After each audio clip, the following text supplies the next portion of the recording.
వచ్చింది కాబట్టి నేను చేయగలిగాను. లోపల నాకు తెలియకుండానే ఒక దేవుడు లోపలికి వచ్చేసాడు. అంటే నాకు తెలియదు, బట్ ఏమో మిరాకిల్ జరుగుతుంది. నాకు చాలా మంది ఫోన్ చేశారు, సార్ ఎవరు చీఫ్ గెస్ట్ సార్, సాక్షాత్ వెంకటేశ్వర స్వామి చీఫ్ గెస్ట్. అదేం సార్ ఎవరు చెప్పండి సార్, మీడియా వాళ్ళు అందరూ అడిగారు. రామానుజులు చీఫ్ గెస్ట్, అలాగే మించి ఒక పేరు కూడా చెప్పండి. ఇంకేమున్నాయి సార్, వాళ్ళేనయ్యా, వాళ్ళు ఆల్రెడీ వచ్చి ఇక్కడ ఉన్నారు, మీకు మనసు పెట్టి చూడండి, ఇక్కడ దేవుడు కనిపిస్తారని చెప్పారు. సో అలాగా ఇది దైవత్వం ఉన్న సినిమా.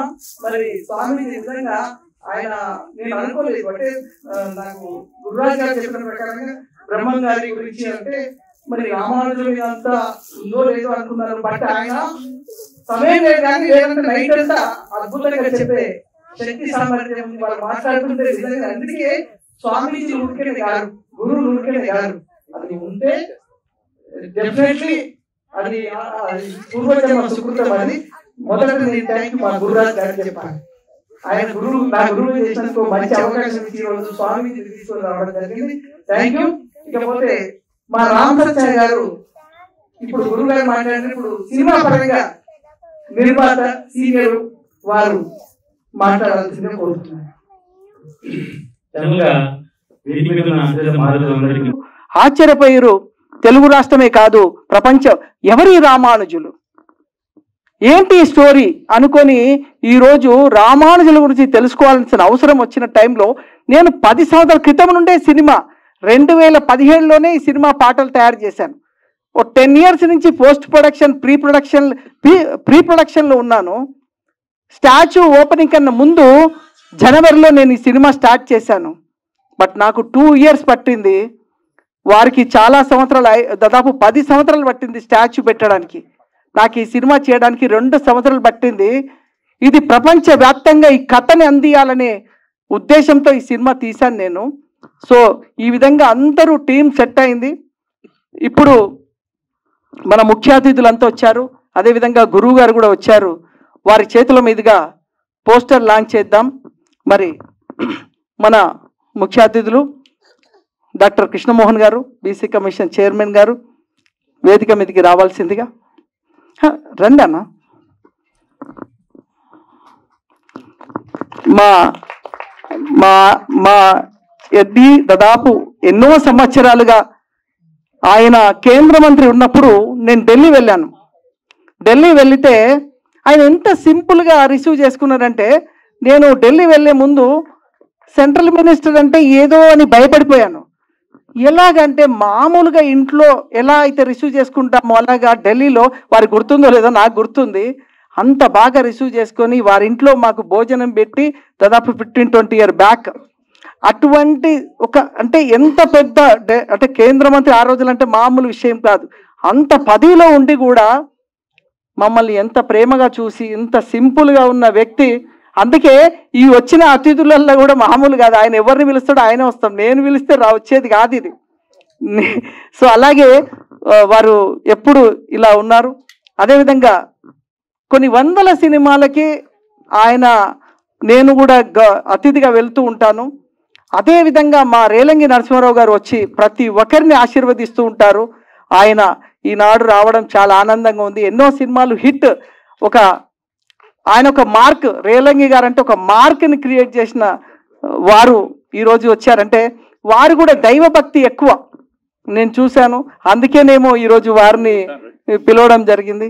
అదేవిధంగా ఈనాడు మా ప్రొఫెసర్ జ్యోత్స్న గారు, వారు ఇప్పుడు తెలంగాణ మహిళా ప్రెసిడెంట్గా, అదేవిధంగా ఆమె ఒక ప్రతి దాంట్లో ఒక ప్రజలకి ఇబ్బందులు జరిగితే ఫైర్ ఉండే జ్యోత్స్న గారు, ఆమె మా బంధువు, ఆమె రావడం చాలా ఆనందంగా ఉంది.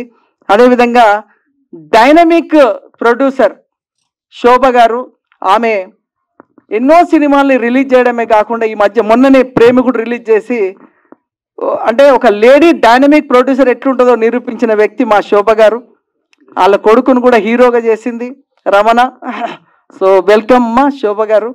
అదేవిధంగా మా డిఎస్ రావు గారు, ఆయన నిర్మాతే కాకుండా ఒక యాక్టర్గా ఆయన ఎన్నో పాత్రలు చేస్తూ నేనంటే చాలా ఇష్టపడే ఒక 20 సంవత్సరాలుగా ఉన్న వ్యక్తి మా డిఎస్ రావు గారు. అదేవిధంగా పసుపులేటి వెంకటరమణ గారు, ఈ మధ్యనే జనం అనే సినిమాతో జనాల్లోకి వెళ్ళిన మా పసుపులేటి వెంకటరమణ గారు. అదేవిధంగా రామారావు గారు ప్రొడ్యూసర్, వారు ఎక్కడున్నా రావాలి. ఆయన కూడా దాదాపు 20 సంవత్సరాలుగా మాకు అనుబంధం ఉంది ఆ రామారావు గారితో. వారు ఎన్నో సినిమాలు తీశారు, ఇప్పుడు సినిమా రిలీజ్కి ఉంది రామారావు గారు. వారు కూడా వేదిక మీదకి రావాల్సిందిగా. ఇక ముఖ్యంగా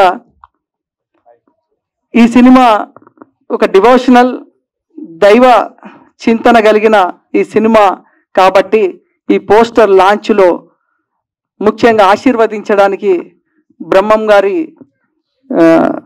ఉపాసకులు కృష్ణమాచార్యులు గారిని వచ్చేసి ఈ పోస్టర్ కుర్చీద్దాం. ఇక్కడ ఒక చైర్ ఇవ్వండి.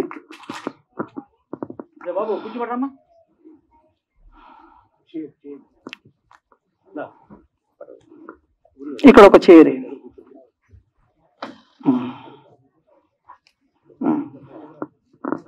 ఇప్పుడు పోస్టర్ ని లాంచ్ చేయవలసిందిగా పెద్దలందరినీ కోరుతున్నాను. రండి సార్, మీరు చేయండి. యా కృష్ణమోహన్ పేపర్ చించేయండి సార్. అమ్మాయి రివర్స్ లో ఉంది.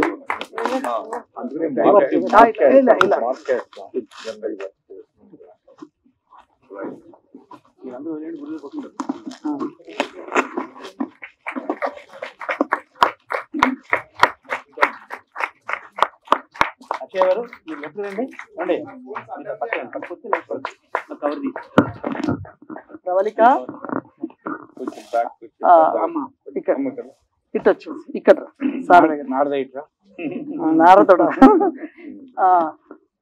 అభికృత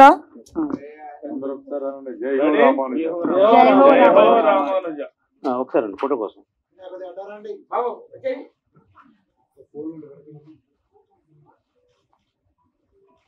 రావు గారు వెనకరండి.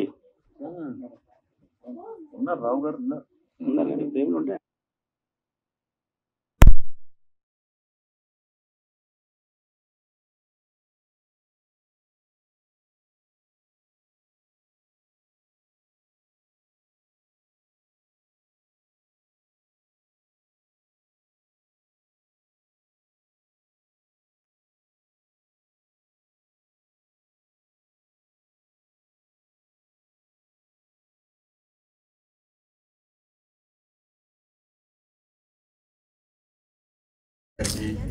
నమస్కారాలు తెలియపరుచుకుంటున్నాను. అలాగే కృష్ణమోహన్ గారు, వేణుగోపాలాచారి గారు, అలాగే మీరు అందరూ మొత్తం సాయి వెంకట్ గారు అందరికీ కూడా మీకు ఈ ట్రైలర్ లాంచ్ వచ్చినటువంటి మీ అందరికీ కూడా నా నమస్కారాలు తెలియపరుచుకుంటాను. నేను చదువుకునే రోజుల్లో ఇలాంటి సినిమాలు చూశానండి. తర్వాత ఫిల్మ్ ఇండస్ట్రీకి వచ్చిన తర్వాత కనుమరుగైపోయి నేను ఎందుకో తెలియదండి. చాలా కాలం తర్వాత మళ్ళీ అన్నమయ్య అనే సినిమా తీశారు రాఘవేంద్రరావు గారు. ఈ రోజు మా సాయి వెంకట గారు ధైర్యం చేసి యంగ్ జనరేషన్ కి తెలియపరచాలి, ఒక చరిత్ర ఉంది ఇలాంటిది రామానుజు గారి మీద అని ఒక ధైర్యం చేసి సినిమా తీయడం నిజంగా హ్యాట్స్ ఆఫ్ సార్. ఇందాక స్వామీజీ గారు అన్న మాటల్లో మీరు కూడా అన్నారు, అంటే రామానుజం గారే మనలో ప్రవేశించి ప్రయత్నం చేయించారు వాళ్ళ ఆశీస్సులతో అన్నారు మీరు. మీకే కాదు, ఈ సినిమాలో నటించినటువంటి ఆర్టిస్టులు అందరూ కూడా, టెక్నీషియన్స్ కూడా వారి పర్మిషన్ వల్లే ఈ సినిమాలు పనిచేస్తారు. ఇటువంటి సినిమాలు రావాల్సిన పరిస్థితి ఉందండి. ఎందుకంటే ఇప్పుడు వస్తున్న సినిమాలు కొన్ని చూస్తూ ఉంటే పక్కదారి పడతా ఉన్నాయి. కొన్ని సినిమాలు ఈ సినిమాలు కాదు, కొన్ని సినిమాలు వరకు ఆధ్యాత్మిక పరంగా కూడా సినిమాలు గౌరవైపోయినాయి మనకి నిజంగా. బట్ ఈ సినిమాని మీరు ప్రజెంట్ చేసి ఈ రోజు ఇందాక డైలాగ్ లో అన్నారు రామకృష్ణ గారు, వారి అభిమానులు, నా అభిమానులు, వీరి అభిమానులు అని కాదండి, అందరూ చూస్తారు. నా రోజులే అభిమానులు అండి. ఎందుకు అంటే ఇందాక ట్రైలర్ చూసాము, అలాగే సాంగ్ కాన్సెప్ట్ సాంగ్ చూసాము, పోస్టర్ చూసాము. ఎంత బాగున్నాయండి. ఈ సినిమా తప్పకుండా చూడాలి అని ఒక అభిలాష కలిగిందండి నిజంగా కూడా చెప్పాలంటే. దాంట్లో. ఎందుకంటే ఇప్పుడు సినిమాలు లేవు కాబట్టి ఇప్పుడు మనకి టోటల్ గా వీటి వల్ల ఒక మనశ్శాంతి కలుగుతుందండి. మనిషిలో ఆవేశ కోపాలు కూడా తగ్గుతాయి ఇలాంటి సినిమాలు చూస్తే. మనకండి ఒక మంచి పనులు చేయాలి, సొసైటీకి బాగుండాలి అని చెప్పి మనలో కూడా ఒక భావం ఏర్పడుతుందని నా ఉద్దేశం అండి. ఎఫెక్ట్ ఇలాంటి సినిమాలు చూడటం వల్ల కూడా ఏమైపోయినట్టు వచ్చే సినిమాలు చాలా ప్రచార ప్రతీకారాలు ఎన్ని రెచ్చగొడుతున్నాయి మనిషి లోపల. బట్ అది కాదండి, ఈ సినిమా చేయడం వల్ల డెఫినెట్ గా చూసిన ఆడియన్స్ కి మనశ్శాంతి కలుగుతుంది. రెండోసారి కూడా మళ్ళీ చూడాలనుకుంటాడు. అదే కాదు, తన కుటుంబాన్ని కూడా తీసుకుని చూపించాలని చిత్రం అవుతుందని నా ఉద్దేశం. కూడా ఒక మంచి ప్రయత్నం మీరు చేశారు, అత్యద్భుతమైన ప్రయత్నం. ఆర్టిస్టులు అందరూ కూడా బాగా చేశారు. 2 సంవత్సరాలు కష్టపడ్డాము మీరు అన్నారు. నేను తీసే కామెడీ సినిమా 30 రోజులు అవలేగా తీసాను కాదు. ఇలాంటి సినిమాలు చేయాలంటే ఇందాక ట్రైలర్ చూసాము, కాన్సెప్ట్ సాంగ్ చూసాము, ఎన్ని గ్రాఫిక్స్ ఉన్నాయి దాంట్లో. ఎంత అత్యద్భుతంగా చేశారు గ్రాఫిక్స్. ఎంత టైం పడుతుంది గ్రాఫిక్స్ చేయడానికి. Not only graphics, pre production చేయడానికి ఎంత టైం పడుతుంది. 2015 తయారు చేశారు సాంగ్స్. తర్వాత దీని సెట్స్ వెళ్ళి దీన్ని 2 years షూటింగ్ స్పాట్ లో 2 years పోరాడేది. ఆ పోరాటంలో కూడా ఈ అమ్మాయి, చిన్న అమ్మాయి, మరి కో డైరెక్టర్ గా, అసిస్టెంట్ డైరెక్టర్ గా ఈ అమ్మాయి, మీ పెద్దమ్మాయి కష్టపడ్డారు అంటే ప్లానింగ్ అనేది ఎంత కష్టం అనేది నాకు తెలుసు. నేను దాసారెడ్డి పనిచేసేటప్పుడు ప్లానింగ్ చేసేటప్పుడు ఆయన నన్ను మెచ్చుకునేవాడు. ఈ సినిమాకి ఎస్పెషల్లీ ప్లానింగ్ చాలా కష్టం. అటువంటిది మీరు చేశారంటమ్మా, నిజంగా కూడా. ఇటువంటి సినిమాలు జనం ఆదరిస్తారు, వచ్చిన లేదు చూస్తారు, మిమ్మల్ని ఆశీర్వదిస్తారు. ఏంటి మీరు ఇలాంటి సినిమాలు ముందు ఇంకా మీరు మామూలు సోషల్ సినిమాలు వెళ్ళకుండా చరిత్ర ఉన్నటువంటి చిత్రాలకు వెళ్ళి అందరిలో మార్పు తీసుకురావాలని నేను మనస్ఫూర్తిగా కోరుకుంటున్నాను. Thank you very much. ఈ మాట మన తల్లి భరతమాత, ఇది వేదపుడమి, కర్మభూమి, ఎందరో మహనీయులు నడయాడినటువంటి పవిత్రమైనటువంటి ధరిత్రి ఈ భారతావని. అటువంటి పరంపరలో 400 సంవత్సరాల క్రితమే విశ్వభక్తులు చెప్పిన కాలజ్ఞాని జగద్గురు శ్రీమద్ విరాట్ పోతులూరి వీరబ్రహ్మేంద్ర స్వాముల వారు. అటువంటి గురుదేవుల యొక్క ఉపాసన ఫలితంగా నా జన్మ చరిత్ర అర్థమైంది. నేడు సుదినం అటువంటి మహనీయుల యొక్క పరంపరలో సుమారు 11వ శతాబ్దంలోనే కులమత వర్గ వైషమ్యాలనేటువంటి కంచు డొక్కలు పొగలగొట్టుకుంటూ సమానత్వ విలువలతో కూడినటువంటి సమాజ స్థాపకుడైనటువంటి మహోన్నతమైనటువంటి జగద్గురువులు రామానుజుల వారి యొక్క మహోన్నతమైనటువంటి ఈ వేడుకకి శ్రీకారం చుట్టడం నిజంగా సాయి వెంకట గారి యొక్క ఏ జన్మకు సంబంధించినటువంటిదో ఈ పుణ్య ఫలితం. అందుకే అంటుంటారు, ఎన్ని జన్మల ఎన్ని నోముల పుణ్య ఫలితమో. ఎందుకంటే ఆనాడు కులమత వర్గ వైషమ్యాలను ఈనాడు ఎలాగ తగులాడుకుంటున్నామో, శైవం వైష్ణవం మధ్య తెగలుగా మారి ప్రజలందరూ కూడా హింసించబడుతున్నటువంటి సమానత్వం లేనటువంటి పరిస్థితులు ఒకవైపు ఉంటే, భగవద్ రామానుజుల గురించి 2 ముఖ్యమైనటువంటి అంశాలని నేను చెప్పేటువంటి ప్రయత్నం చేస్తాను. ప్రపంచంలో ఎవరికైనా సరే గురుముఖంగా ఏదైనా మంత్రాన్ని స్వీకరించాలనేటువంటిది పెద్దలు చెప్తూ ఉన్నటువంటి మాట. కానీ దీన జనులు ఉంటారు, గురుముఖత మంత్రం తీసుకోలేనటువంటి వాళ్ళు ఉంటారు. బ్రాహ్మణులు, వైశ్యులే కాదు, క్షత్రియులే కాదు, శూద్రులకు సైతం కూడా భగవత్ తత్వాన్ని అలవర్చాలన్నటువంటి మహోన్నతమైనటువంటి అంశంతో ఓం నమో నారాయణాయ అన్నటువంటి మహోన్నతమైనటువంటి అష్టాక్షరి మంత్రాన్ని విశ్వవ్యాప్తం చేసిన మహనీయుడు, అవతార పురుషుడు భగవద్ రామానుజుల వారు. ఈనాడు ప్రపంచంలో కలియుగ ప్రత్యక్ష దైవంగా లక్ష్మీ వెంకటేశ్వరుణ్ణి, శ్రీనివాసుని మనం కొనియాడుతూ ఉన్నాం. కానీ కొన్ని శతాబ్దాల ముందు అక్కడ బాలా త్రిపురాంబికో వేద దేవతా స్వరూపమో పరమేశ్వర తత్వమో ఉంది అని భ్రమపడుతూ ఉన్నటువంటి సందర్భంలో ప్రపంచంలో ఎవరికి కూడా భక్తులకి ఇక్కడ వేం చేసి ఉన్నటువంటి రూపం శ్రీనివాసుడా, సాక్షాత్తు పరమేశ్వరుడా, లేక బాలా త్రిపురాంబిక అనేటువంటి మీమాంస వస్తే శాక్తేయానికి సంబంధించిన వాళ్ళు వైఖానసానికి సంబంధించిన వాళ్ళు, శ్రీ వైష్ణవులు, శైవులు, స్వార్థులు అందరూ ఒక్క చోట చేరి తర్కంతో వాదించుకుంటూ ఉంటే అక్కడికి విచ్చేసినటువంటి ఒక అవతార పురుషుడు ఒక మాట చెప్పాడు, అయ్యా మనలో వాదన ఎందుకు? అమ్మవారికి సంబంధించినటువంటి అస్త్రశస్త్రాలు, పరమేశ్వరుడికి సంబంధించినటువంటి పాశుపతాన్ని, శ్రీ వైష్ణవుడికి సంబంధించినటువంటి సుదర్శనాన్ని, సకల అస్త్రశస్త్రాలన్నీ ఆయన ముందు చూస్తాం. ఆయన ఏ దైవత స్వరూపమైతే వాటినే స్వీకరించి మన పరీక్షకు నిలబడతాడని చెప్తే తెల్లారి లోపు శ్రీనివాసుడు శంకు చక్రాలు ధరించి తాను విష్ణుమూర్తి అని చెప్తే ఈనాడు మన తిరుమలలో ఉన్నటువంటి వెంకటేశ్వర స్వామి వారిని ఈ విధంగా మనం కొనియాడుతూ ఉన్నాం.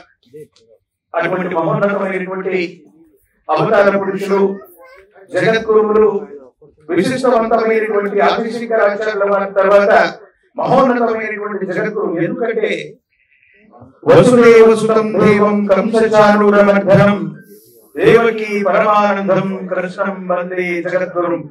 ఈ జగత్తు మొత్తానికి, ఈ గురువులందరికీ కూడా ఆద్యుడైనటువంటి వాడు కృష్ణ పరబ్రహ్మ అని మనం చెప్పుకుంటూ ఉంటాం.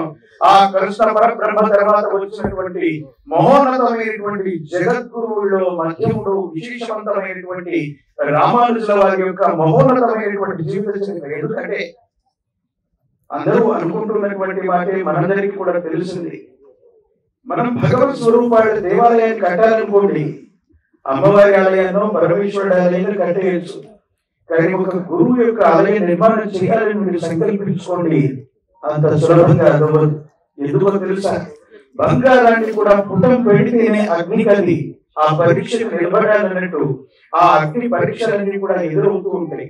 చాలాసార్లు చెప్తూ ఉంటాను నేను, ఆరంభింపరు నీచ మానవుడు విజ్ఞానాస సంత్రస్తులై, ఆరంభించి పరిత్య చింతులు విజ్ఞాయత్తులై మధ్యములు, ధీరులు విజ్ఞు నిహన్యమానులకు నృత్యోత్సాహులై, ప్రారంధార్థములు ఉత్సహింపరుసుని ప్రజ్ఞానిధులుగా ఉన్నాను. అటువంటి మహోన్నతులు సాయి వెంకట్ గారు. ఎందుకంటే నిజంగా గత జన్మకు సంబంధించినటువంటి సంచిత పుణ్య కర్మలు ఏవి లేకుండా మన దైనందిన జీవితంలో ఈనాడు మనం ఏది సాధించలేదు. మనం అనుకుంటుంటాం ఇక్కడ వేదికను అలంకరించినటువంటి మహోన్నతమైనటువంటి మాన్యవర్యులు, ప్రత్యేకించి ఇక్కడ ఉన్నటువంటి వాళ్ళు మంత్రులు, అమాత్యులు, గతంలో చేసిన వాళ్ళు, ఇప్పుడు పదవుల్లో ఉన్నటువంటి వాళ్ళు, మనం అనుకుంటాం 2 ఏళ్లలో 3 ఏళ్లలో మనం పోరాటం చేసామను, 10 ఏళ్ళు ప్రజా జీవితంలో ఉన్నామను. కాదు, గత జన్మకు సంబంధించినటువంటి సంచితమైనటువంటి పుణ్య ఫలితం ఉంది కాబట్టి ఈ జన్మ అక్కడి నుండి మొదలైంది. ఆ స్థితిలో మనం ఉన్నాం. ఇదే వాస్తవం, ఇదే ప్రకృతిలో ఉన్నటువంటిది. మహోన్నతమైనటువంటి ఈ చలనచిత్ర వేడుకకి, ప్రత్యేకించి టీజర్ లాంచ్ కి మమ్మల్ని ఆహ్వానింపజేసినటువంటి ఆత్మీయులు, ప్రత్యేకించి మా ఆత్మీయులైనటువంటి గురురాజు గారు, టిఎంసిసి వైస్ చైర్మన్ గా ఉన్నారు. ప్రత్యేకించి మీ అందరికీ కూడా శుభాశీస్సులు, శుభాకాంక్షలు తెలియజేసుకుంటున్నాను. ఎందుకంటే నిజంగా మీ యొక్క జన్మ చరిత్ర అర్థమైంది. ఎందుకో తెలుసా? ఎక్కడైనా గురు సంబంధమైనటువంటి ఆలయ ప్రాంగణాలకి, మందిరాలకి మనం వెళ్ళినప్పుడు అక్కడ తాబేలు ఉంటుంది. తాబేలు ఎందుకు ఉంటుందో తెలుసా? అందరూ తాబేలు వాహనం అనుకుంటారు, గురువుకు ఏ వాహనాలు ఏముండవు. విశేషవంతమైనటువంటి తాబేలు ఎందుకు ఉంటుందంటే, తాబేలు ఏదైనా సరే ఒక నదీ తీరంలో అవ్వచ్చు, సముద్ర తీరంలో అవ్వచ్చు, గుడ్లని పొందుతుంది. ఒక దగ్గర గుడ్లు పెట్టేసి